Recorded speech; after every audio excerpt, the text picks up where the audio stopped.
5월 28일 오늘도 주님 생각 사무엘하 23장 1절부터 12절입니다. 첫 번째 나눔입니다. 마지막 말이 참 중요합니다. 그 말에 인생 전체가 담깁니다. 진짜 중요한 것이 담깁니다. 그의 생각, 철학, 경험, 지혜의 정수가 담기는 것이죠. 허투루 말하는 것이 없습니다. 마지막 말이기 때문입니다. 다윗의 마지막 말은 그렇게 왕에 대한 하나님의 뜻과 가르침과 선포, 지혜가 담깁니다. 공의와 경외라고 하는 메시지가 담기죠. 최근에 많은 신앙인들에게 존경받고 사랑받던 고 팀 켈러 목사님께서 목회자들에게 남기는 마지막 말이 많은 목회자들에게 또 신앙인들에게도 도전이 되고 있습니다. 요약하면 이렇습니다. 첫 번째, 칼날 위에 서라. 이는 이 시대에는 참여하되 분별하며 동화되지 말라는 메시지입니다. 두 번째, 소비만 하지 말고 투자하라. 온통 세상에 사라질 것을 위해 소비하는 데 연연하기보다는 교회, 신앙, 그리고 사명을 위해 돈, 시간, 인생을 투자하라는 메시지죠. 세 번째, 당신의 평판을 잊어버리라. 이는 개인의 명성과 자격, 소위 말하는 큰일과 사역의 성공에 목매지 말고 오롯이 하나님의 영광만을 위해 달리는 건강한 사명자가 되라는 메시지입니다. 세상 속으로 들어가나 하나님의 손을 놓치지 않는 목회자가 되어야겠습니다. 사라질 것들을 위해 나를 허비하는 인생이 아니라 영원하신 하나님을 위해 나를 온전히 소비하는 목회자가 되어야겠습니다. 나의 평판을 위함이 아닌 하나님의 영광을 위해 뛰는 목회자가 되어야겠습니다. 성공을 위해 살기보다는 성화를 위해 사는 목회자가 되어야겠습니다. 두 번째 나눔입니다. 구름 한 점 없는 아침 햇살, 비겐 뒤에 땅에 쏟아나는 새싹. 이 공의를 따라 행하고 하나님을 경외하며 행하는 왕은 이스라엘 백성들에게 이와 같이 소망이 되어 줄 것입니다. 나의 주변에 누군가에게 소망이 될 만한 삶을 살고 싶습니다. 하나님의 공의를 쫓아 살고 하나님을 경외하며 살기에 많은 이들에게 공정하고 참선을 베푸는 이웃이 되길 원합니다. 그들의 삶에 빛이 되고 돋아나는 새싹 같은 소망이 되어주는 이웃이 되고 싶습니다. 그러나 반대로 악한 이웃은 되고 싶지 않습니다. 악한 사람들은 손으로 잡을 수 없는 가시덤불 같다. 이런 인생은 누구도 기대하지 않습니다. 오히려 뽑아버리려고 하겠죠. 잘난의 불에 태워버리려고 할 것입니다. 기대되지 않는 인생, 기피할 수밖에 없는 사람, 어둠을 몰고 다니는 사람, 상처를 주는 사람, 이러한 악한 이웃은 절대 되지 말아야겠습니다. 소망 되신 예수님을 닮은 사람, 사람들이 기대하는 인격과 성품의 사람, 공의와 사랑의 사람이 되어야겠습니다. 마지막 나눔입니다. 용사들의 이름과 성취가 기록됩니다. 그들은 이스라엘 군사들이 도망갈 때 도망가지 않고 이스라엘을 지킨 용사들입니다. 심지어 용사 중 하나인 엘르하살은 손에 힘이 빠져 칼을 쥘 수 없을 때까지 싸웠다고 기록합니다. 우리도 영적 전쟁터에 있습니다. 수많은 기독교인들이 사라지고 믿음의 자녀들은 교회를 떠나고 말씀의 가르침을 세상의 가르침과 타협하는 시대가 되었습니다. 부딪혀 싸우기보다는 도망가는 군사가 더 많은 시절을 살아내고 있는 것이죠.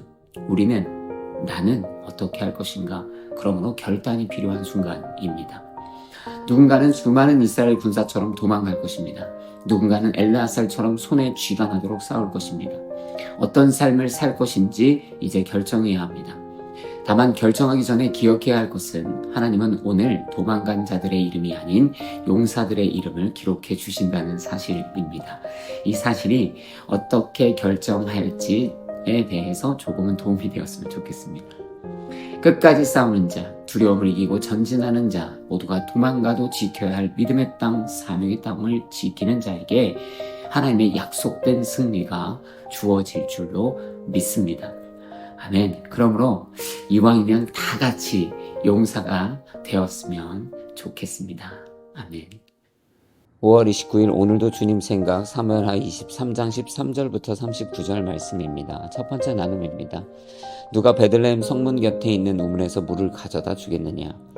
본능의 충족을 원하는 리더, 인내하지 못하는 리더, 판단이 흐린 리더, 누군가를 사지로 내모는 리더, 말해놓고 보는 리더, 솔선수범하지 않는 리더 등 다윗의 이 한마디가 많은 생각을 하게 합니다. 본능적이고 가장 기본적 욕구를 채우기 위해서 나의 주변과 이웃을 곤란에 빠뜨리고 희생시키는 일을 하면 안 되겠습니다. 내게 필요하고 소망하는 일일지라도 나의 주변과 이웃이 위험에 빠지는 일이라면 인내하고 또 인내해야겠습니다. 나의 필요를 쫓아 분별하고 판단하는 게 아니라 전체적 상황을 보고 주변까지 지혜롭게 살펴서 안전하고 건강하게 일하는 자가 되어야겠습니다. 나는 땀 한 방울을 안 흘리면서, 나는 위기의 몸을 먼저 내던지지 않으면서, 내가 직접 물들어 가지도 않으면서 나의 이웃이나 동료들을 사지로, 노동으로, 위험으로 마냥 내모는 일은 하지 말아야겠습니다. 말이 앞서는 리더는 더더욱 되면 안 되겠습니다. 감정과 욕구와 필요 등이 떠오를 때 이를 무작정 생각 없이 내뱉고 보는 사람이 되지 말아야겠습니다. 대책 없고 이기적이고 분별 없고 배려 없고 충동적이고 본능적이고 본의 안 되는 행동과 말을 실수로라도 하지 않는 리더, 이웃 되어야겠습니다. 두 번째 나눔입니다. 누가 물을 가져다 주겠느냐? 15절에 묻자 이 세 명의 용사들은 이라고 16절에 시작됩니다. 놀랍습니다. 그리고 참 다행입니다. 이 말도 안 되는 일에 3명이나 지원했습니다. 그리고 그들은 실제로 적진을 돌파하여 군주에게 물을 떠다 주었습니다. 조금 생뚱맞지만 한 명이 아니어서 너무 다행입니다.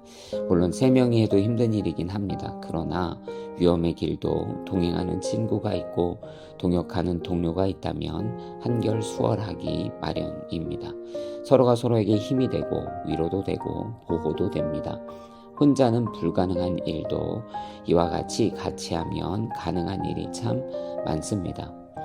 어려운 일도 같이 하는 공동체, 이러한 이상적인 공동체와 그런 일원을 꿈꿔봅니다. 이왕 해야 하는 일이라면, 왕이 원한다면 같이 하는 것입니다. 혼자에게 떠미는 것이 아니라, 타인에게 떠미는 것이 아니라 같이 하는 것입니다. 같이. 나의 왕 되신 하나님께서 부르시는 사명이 때로는 목숨 걸어야 할 만큼 어렵게 느껴지는 일들도 있을 것이라고 생각됩니다. 적진 한가운데로 들어가 돌파해야 하는 일같이 느껴질 때도 있을 것입니다. 그러나 혼자가 아닌 같이 하면 한결 수월할 것이라 믿습니다. 같이 하는 우리에게 하나님께서 같이 해주실 것입니다. 아멘. 우리가 같이 하고 하나님께서 같이 하실 때 수월하게 적진을 돌파하고 생수를 필요한 자에게 떠다 먹여 살리는 용사가 될 것입니다. 마지막 나눔입니다. 남자들은 싸움의 순위를 매기는 것을 너무 좋아합니다. 초등학생 때부터 남자아이들은 온통 이 이야기뿐입니다. 누가 싸움 전교 1등이야. 나이를 먹어 중년이 돼도 동창들 만나면 싸움 순위 얘기를 하기도 합니다. 방송을 보니까 남자 연예인들도 끊임없이 연예인 중 싸움 순위를 말하곤 합니다.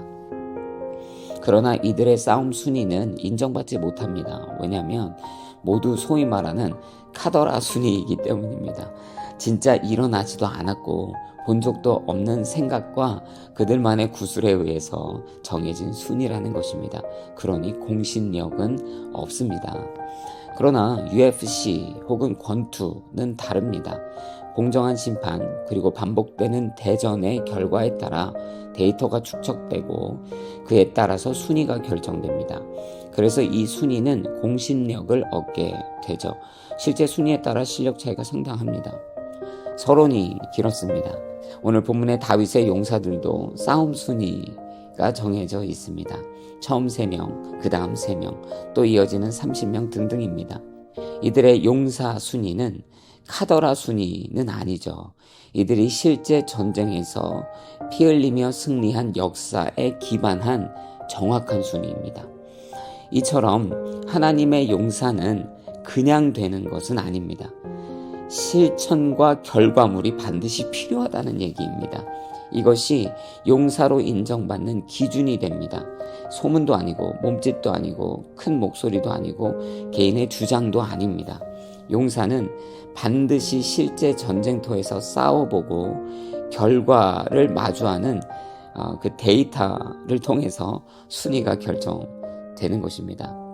하나님의 일을 실제로 하지도 않으면서 영적 전쟁의 링 위에 올라가 보지도 않았으면서 교회 안에서만 머물고 믿음의 저변에 앉아 있으면서 큰 소리치고 의시되는 사람들이 있습니다.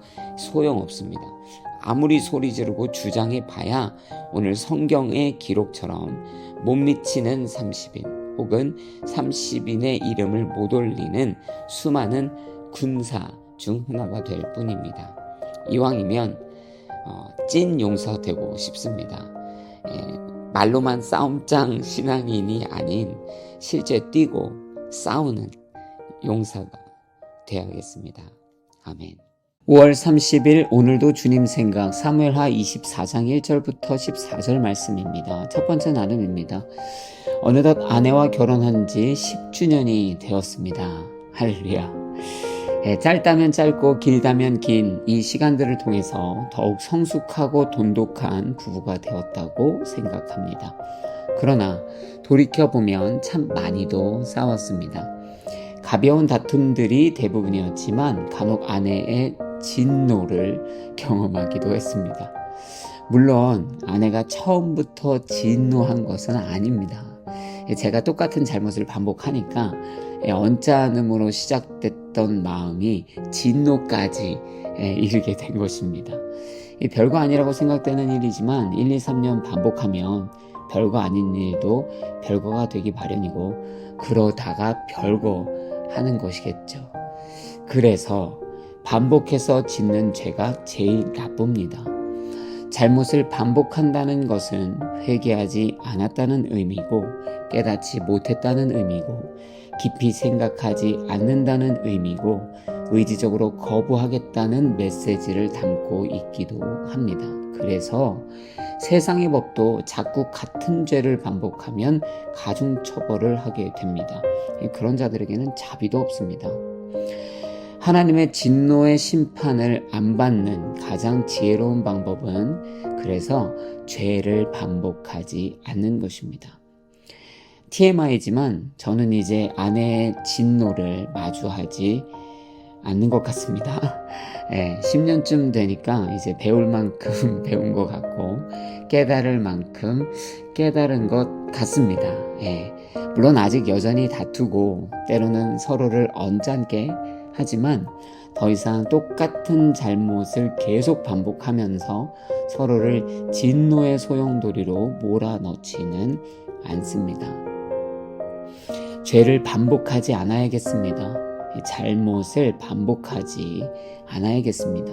하나님께, 가족에게, 나의 사랑하는 이들에게, 이웃에게 똑같은 잘못을 반복하지 말아야겠습니다.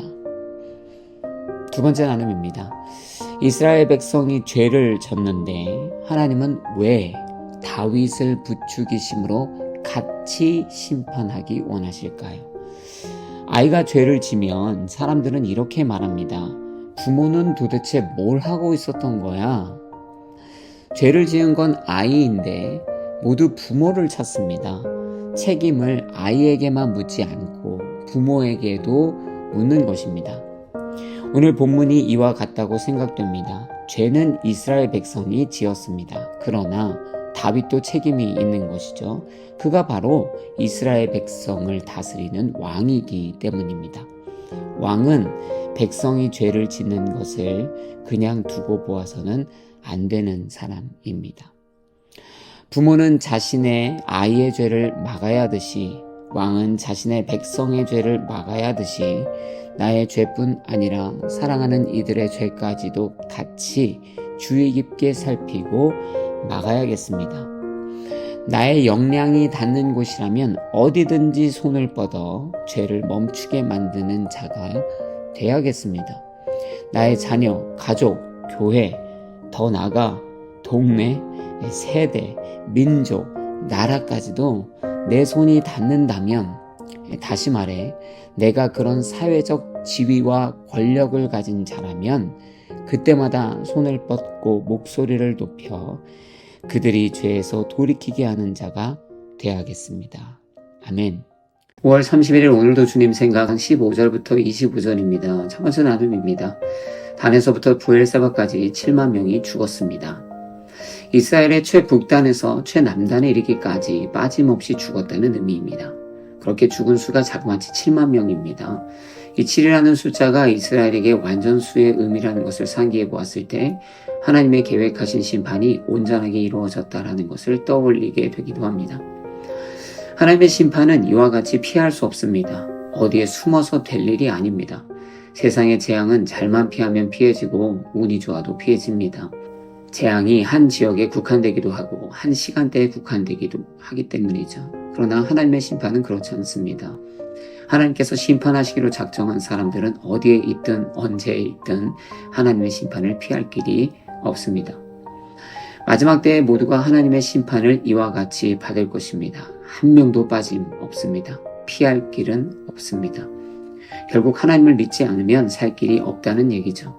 하나님을 떠나서는 구원받지 못합니다. 심판과 구원은 오직 하나님께 있음을 다시 한번 기억합니다. 두 번째 나눔입니다. 저들이 무슨 잘못을 했습니까? 주의 손으로 저와 제 집을 지십시오. 다윗의 마음은 이해가 되지만 그는 두 가지를 오해하고 있죠. 먼저 이스라엘 백성은 죄가 없다라는 것인데 실제로 이스라엘 백성은 죄가 있습니다. 애초에 이 일이 시작된 이유는 이스라엘 백성의 죄 때문입니다. 그리고 또 하나, 다윗이 맞는다고 한들 이스라엘 백성의 죄가 씻기는 것은 아니라는 것입니다. 이스라엘 백성을 대신해서 다윗이 맞을 수는 없습니다. 그 자신도 죄인이기 때문이죠. 때로는 우리도 다윗같이 착각을 하는 것 같습니다. 그들이 무슨 잘못을 했습니까? 그러나 그들이 잘못한 게 많죠. 알고 보면 모두가 죄인입니다. 그래서 모든 이는 결국 용서하시고 구원하시는 예수님의 십자가 대속을 반드시 믿어야 합니다. 다윗이 이스라엘 백성을 대신해서 징계받을 수 없듯이 그 누구도 죄인을 대신해서 심판받을 수는 없습니다. 대속은 오직 죄 없으신 예수 그리스도만 가능합니다. 그래서 우리는 용서하시고 구원하시는 예수님의 십자가 대속을 반드시 믿어야 합니다. 예수님을 믿지 않고서는 죄사함이 없습니다. 예수님을 믿지 않고서는 구원이 없습니다. 아멘. 세 번째 나눔입니다. 아라우나가 다윗에게 말했습니다. 내 주 왕께서 기뻐하시는 것이라면 무엇이든 바치십시오. 다윗이 말합니다. 아니다. 내가 값을 지불하고 사겠다. 내가 내 하나님 여호와께 공짜로 얻은 것으로 번제물을 드릴 수 없다. 아라우나는 아라우나대로, 다윗은 다윗대로 하나님께 드리기를 꺼려하지 않습니다. 재앙을 그치게 하고 하나님께서 기쁘시게 받으실 일이라면 아낌없이 계산 없이 자원하는 마음으로 드리는 것, 이는 마땅히 배워야 할 자세일 것입니다. 간혹 교회 공동체가 하나님께 헌신하면 그것이 마치 목회자의 헌신인 것 마냥 착각하는 목회자가 있습니다. 물론 그런 성도들도 있죠. 소위 말해 편승하는 신앙인, 숟가락만 올려놓는 신앙인입니다. 저도 이런 마음이었던 적이 간헐적으로 꽤 있었던 것 같습니다. 그러나 그들의 헌신은 그들의 헌신이고 공동체의 헌신은 공동체의 헌신입니다. 같이 할 때는 같이 하더라도 나의 헌신이 필요합니다. 내 것을 드리는 신앙과 예배의 자세가 필요합니다. 남의 것으로 나의 드림을 대신할 수 없습니다. 헌신과 희생 없는 신앙과 예배도 없습니다. 기꺼이 내 것을 드리는 신앙, 주를 위해 지불하기를 거리지 않는 신앙, 하나님께 제사를 드리기 위해 헌신하고 희생하는 신앙의 자세를 놓치지 말아야겠습니다. 하나님께서는 독생자도 주시는 형국인데 그분 앞에 아끼는 일이란 없어야겠습니다. 마지막입니다. 다윗의 기도에 응답하셔서 이스라엘에 내리던 재앙이 그쳤습니다. 아멘. 할렐루야. 하나님께서 나의 삶에, 우리의 삶에 있는 재앙을 그치게 해주실 것입니다. 우리가 기도할 때, 서로가 중보할 때, 오늘 우리의 삶에 있는 이 재앙을 주께서 멈추게 해주실 것입니다. 기도하는 자, 하나님의 긍휼을 경험하고 하나님의 은혜를 경험하게 될 것입니다.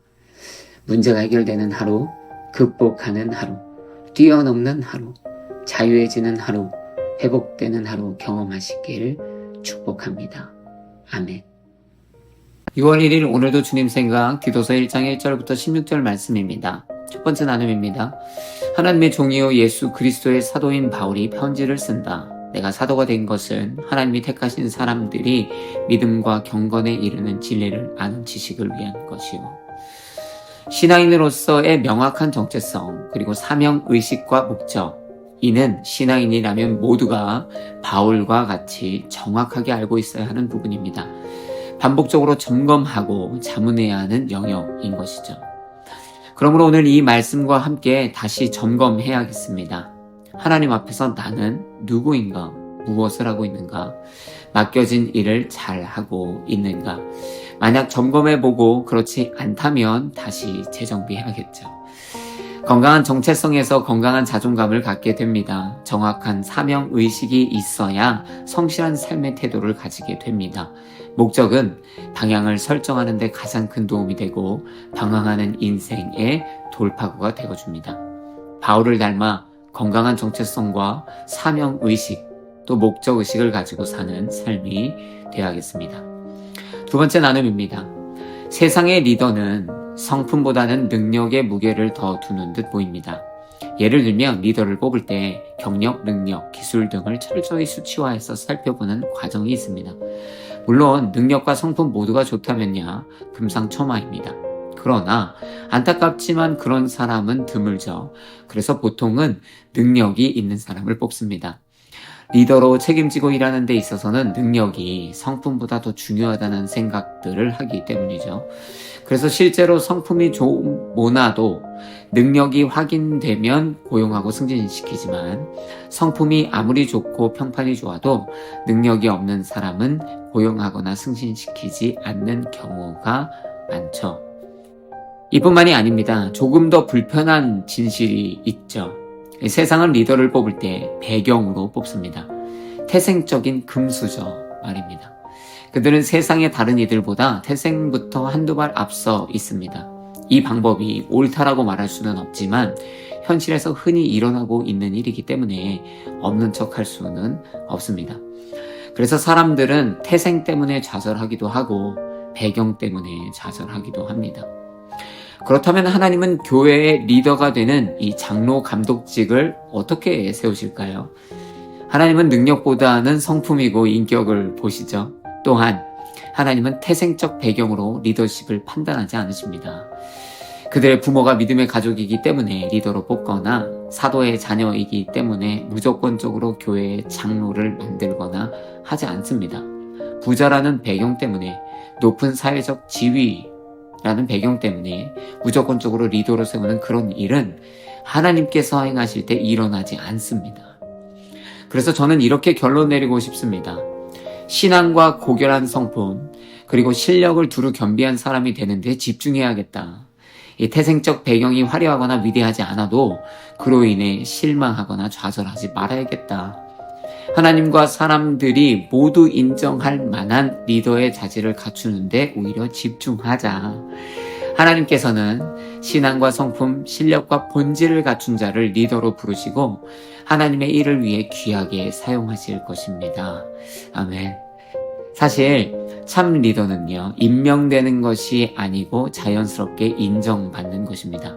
그 누구도 부인하지 못하는 사람, 누가 보든 자연스레 고개가 끄덕여지는 사람, 인생 배경에 압도되지 않고 오히려 초월해버린 사람, 그런 사람이 바로 참 리더입니다. 하나님께서는 이런 자녀들을 찾으시며 이런 자녀들을 당신이 원하시는 리더로 삼아 주실 것입니다. 아멘. 마지막 나눔입니다. 그들이 하나님을 안다고 주장하지만 행위로는 부인하니 그들은 가증스러운 사람들이요 불순종하는 사람들이며 모든 선한 일을 행하기에 부적합한 사람들이다. 하나님을 안다고 주장하지만 행위로는 부인하는 사람들. 오늘날 교회가 마주하고 있는 문제와 같습니다. 오늘날의 교회뿐 아니라 사실 교회의 역사가 반복적으로 보여준 문제이죠. 신앙은 삶으로 증명되어야 합니다. 행동이 중요합니다. 행동으로 구원받는 게 아니라고 해서 행동이 안 중요한 게 아니죠. 세상에 그런 오해가 어디 있습니까? 나의 행동을 철저하게 점검하는 하루가 그러므로 되면 좋겠습니다. 심지어 율법의 기준조차 상회하는 이 본질적 선행이 있는지 점검해 보면 좋겠습니다. 점검한 후에 만약 악한 행동이 있다면 악한 행동은 멈추고 선한 행동은 더욱 확장해 나아가야겠습니다. 믿음을 행함으로 보여주는 건강한 신앙인의 삶을 살아야겠습니다. 진실된 신앙인의 삶을 살아내야겠습니다. 아멘. 6월 2일 오늘도 주님 생각 디도서 2장 1절부터 15절입니다. 첫 번째 나눔입니다. 가르쳐라. 네, 인생의 가르침은 필수입니다.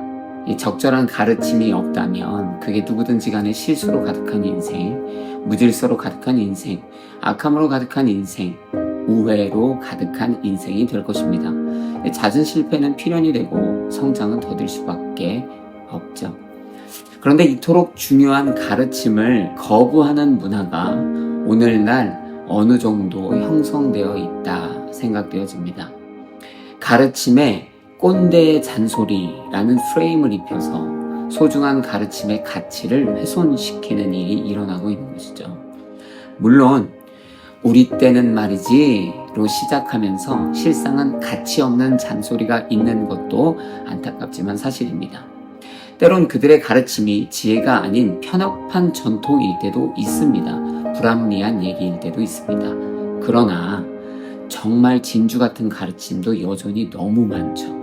입에는 쓰지만 보약 같은 그러한 가르침들이 너무 많은 것도 사실입니다.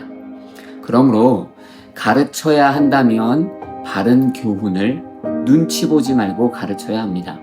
사람들 눈치 보느라 가르치지 못한다면 그들 책임이 아니라 가르치지 않은 나의 책임입니다. 나이에 상관없이 성별에 상관없이 지위와 직분에 상관없이 가르쳐야 하는 바른 지혜는 반드시 가르쳐야 합니다. 또한 누군가 가르친다면 배워야 합니다. 지혜로운 자는 가르침을 절대 무시하지 않습니다. 나이가 많다고 나이 적은 자의 가르침을 무시하지 않고 성별과 지위의 다름 때문에 가르침을 무시하지 않습니다. 심지어 꼰대의 말에서도 지혜를 걸러내 배우는 자가 될 수 있어야겠죠. 이 가르침과 배움이 있는 개인 그리고 교회가 되길 소망해 봅니다. 두 번째 나눔입니다. 본이 되라. 주변 인물 중에 언행에 있어서 본이 될 만한 사람이 누가 있을까 생각해 봅니다. 비난할 것이 없는 온전한 말을 하는 사람, 모든 일에 선한 행실의 본을 보이는 사람이 누구인지 생각해 봅니다. 사실 쉽게 떠오르지가 않습니다. 나는 어떤 사람일까요? 나의 자녀는 나의 언행을 어떻게 평가할까요? 나의 아내 혹은 남편은 교회의 성도 또 나의 이웃들은 나의 언행을 어떻게 평가하고 있을까요? 어쩌면 교회 성도들은 나의 언행을 바르다라고 평가할지 모릅니다. 그런데 막상 딸에게 물어보면 우리 아빠는 맨날 화내고 말도 막해요 라고 평가할 수도 있습니다. 이웃에게는 천사 같은 언행의 대명사이면서 아내에게는 악한 언행의 남편인 사람일 수도 있습니다. 바른 언행은 삶의 장소, 시간, 그리고 대상을 구분하지 않아야 합니다. 바른 언행으로 점철된 인생, 다른 말로 모든 영역에서 본이 되는 인생이 되어야겠습니다. 마지막 나눔입니다. 종은 주인에게 복종하고 말대꾸하지 않고 주인을 기쁘게 해드리라고 합니다. 주인의 것을 훔치지 않고 착한 마음으로 모든 일에 충성하라고 합니다. 그러므로 우리는 하나님께 복종하고 말대꾸하지 않으며 하나님을 기쁘시게 해드리고 하나님의 것을 훔치지 않는 자가 되어야 합니다. 시간, 은사, 물질, 영광을 훔치지 않는 자가 되어야 한다는 것이죠. 하나님께 자원하며 충성하는 자가 되어야 합니다. 우리는 하나님의 종이기 때문입니다. 아멘. 6월 3일 오늘도 주님 생각 디도서 3장 1절부터 15절입니다. 첫 번째 나눔입니다. 그들을 일깨워서. 많은 사람들의 아침은 알람 소리와 함께 시작합니다. 더 자고 싶지만 일어나려는 알람 소리에 자신을 깨우는 것입니다. 그러나 모두가 알람 소리에 일어나는 것은 아닙니다. 알람이 울리면 꺼버리는 것이죠. 조금만 더 하면 다시 잠에 빠져듭니다. 그렇게 몇 번을 반복하다 보면 결과는 늦잠이죠. 이후에 늦게 잠에서 깬 그 사람은 주로 화를 냅니다. 아니 왜 알람을 맞춰놨는데 울리질 않아. 자기가 꺼놓고서는 기계한테 책임을 전가합니다. 심지어 방문을 열고 나가며 엄마나 아내 등에게 화를 내죠. 아니 나를 깨웠어야 할 거 아니야. 여전히 책임을 전가하려고 합니다. 그럼 이런 대답이 돌아오죠. 깨웠어. 그런데 네가 계속 잤잖아. 맞습니다. 알람 소리는 계속 있었습니다. 안 울린 것도 아니고 안 깨운 것도 아닙니다. 안 일어나는 것은 우리 자신일지 모릅니다.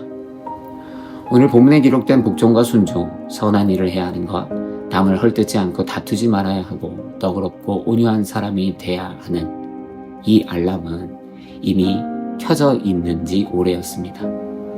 들어도 너무 많이 자주 들은 알람 소리입니다. 다만 그들이 혹은 우리가 이 알람 소리에 일어나지 않았을 뿐입니다. 일어나야 합니다. 알람 소리에 이제 일어나야 합니다. 알람 세팅보다 중요한 게 알람이 울리면 일어나는 것이겠죠. 알람을 끄지 말고 나를 깨우십시다. 계속 그렇게 알람 소리를 무시하다가 결국 큰 코 다치는 날이 올지 모릅니다. 이제 나 자신을 향해 울리는 하나님의 알람 소리를 듣고 일깨워야 할 때입니다. 두 번째 나눔입니다. 그분이 우리를 구원하셨다. 이는 우리의 의로운 행위 때문이 아니라 오직 그분의 자비 때문이다. 아멘. 바울은 디도에게 칭의에 대해서 다시 한번 상기시킵니다. 우리의 선행으로 구원을 얻은 것이 아니라 하나님의 은혜로 구원을 얻은 것이다. 명확하게 얘기해 줍니다. 예수를 믿음으로 구원에 이른다. 라는 기독교의 이 구원론은 세상의 불신자들에게 많은 공격을 당합니다. 그들은 선행의 인과로 구원을 얻는 것이 믿음으로 구원을 얻는 것보다 훨씬 타당한 지성적인 논리적인 구원론이라고 말합니다. 쉽게 말해서 착한 사람이 구원받는 게 타당하지 믿는 사람이 구원받는 게 타당하니 라고 주장하고 있는 것이죠. 그렇다면 사람을 구원에까지 이르게 하는 선행은 도대체 무엇일까요? 어디까지 해야, 어떤 행동을 해야 구원을 얻을 수 있을까요? 법을 지키면, 윤리와 도덕을 지키면, 사회적 덕목을 따르면 구원을 얻을 수 있을까요? 근데 가만 보면 법, 윤리, 도덕, 문화, 덕목 등도 지역에 따라 세대에 따라 계속 달라집니다. 한참 과거에는 종을 부리는 것이 죄랑 전혀 상관이 없었잖아요. 근데 오늘날 만약에 그렇게 한다 그러면 문제가 되겠죠. 언젠가는 또 아주 오래되지 않은 과거조차도 여성과 유색인종을 무시하던 게 죄와 전혀 상관없었던 때도 있었습니다. 이와 같이 그때는 무죄인데 지금은 죄인 것들이 너무 많고 여기서는 무죄인데 저기서는 죄인 것들도 너무 많죠. 극단적인 예지만 참고로 아이시스 같은 사람들은요, 테러를 선행으로 여기는 끔찍하고도 잔인한 생각을 하죠. 어떤 선행이, 얼만큼의 선행이 우리를 구원에 이르게 하는 절대 선행인 걸까요? 절대 선행 없이 상대적 선행으로 구원을 받는 걸까요? 만약 그렇다면 기준이 제각각이니 아무나 다 구원받을 수 있다는 말인가요? 구원이 그렇게 가치 없는 것인가요? 선행으로 구원을 얻는다는 언뜻 이성적인 것 같고 논리적인 것 같고 타당한 듯 보입니다. 믿음으로 구원에 이른다라는 기독교의 주장보다 더 의로운 것 같아 보이는 것이죠. 그러나 그렇지 않습니다. 일단 선행으로 구원을 얻는 것은 불가능한 이야기입니다. 그 누구도 구원에 이르게 하는 선행의 절대 기준을 정의 내리지 못합니다. 그래서 성경은 이렇게 말하죠. 그러므로 율법의 행위로는 하나님 앞에서 의롭다는 인정을 받을 육체가 없습니다. 율법으로는 죄를 깨달을 뿐입니다. 우리의 선행으로 완벽한 선을 이루어낼 수 없습니다. 그래서 예수님은 이런 말씀도 하시죠. 왜 나를 선하다고 하느냐? 선하신 이는 오직 하나님 한 분뿐이시니라. 결국 우리의 선행이 아닌 하나님의 선으로 우리는 구원받는 것입니다. 예수님의 선하심이 그것을 믿는 우리의 죄를 씻고 의인으로 불러주시는 것입니다. 이것이 기독교의 구원이며 칭의의 은혜입니다. 할렐루야. 그러니 우리는 선하게 살아야겠죠. 그 누구보다 선하게 살아야 합니다. 선하게 살아서 구원받은 게 아니라 선하신 예수님으로 인하여 구원받았으니 그 누구보다 선하게 살아야 하는 것입니다. 이어서 마지막 나눔입니다. 기독교의 구원은 이와 같이 값싸지도 않고 불의하지도 않습니다. 허무맹랑한 얘기는 더더욱 아니고 무지성적인 주장도 당연히 아닙니다. 기독교의 복음만이 구원이 가능한 유일한 지혜요 진리입니다. 그래서 바울은 이렇게 말합니다. 이는 믿을 만한 이야기이다. 그러니 확신을 가지고 말하라. 확신을 가지고 예수님을 전해야겠습니다. 복음을 전해야겠습니다. 기독교 구원론을 전해야겠습니다. 그리고 칭의 받았으니 세상 누가 봐도 놀랄 정도의 선한 일을 행해야겠습니다. 칭의는 성화로 반드시 이어져야 합니다. 입에 가득 담은 복음의 메시지와 인생을 가득 채운 선행의 본으로 세상에 오직 한 구원의 길이 되시는 예수님을 전하는 우리 모두가 되어야겠습니다. 아멘.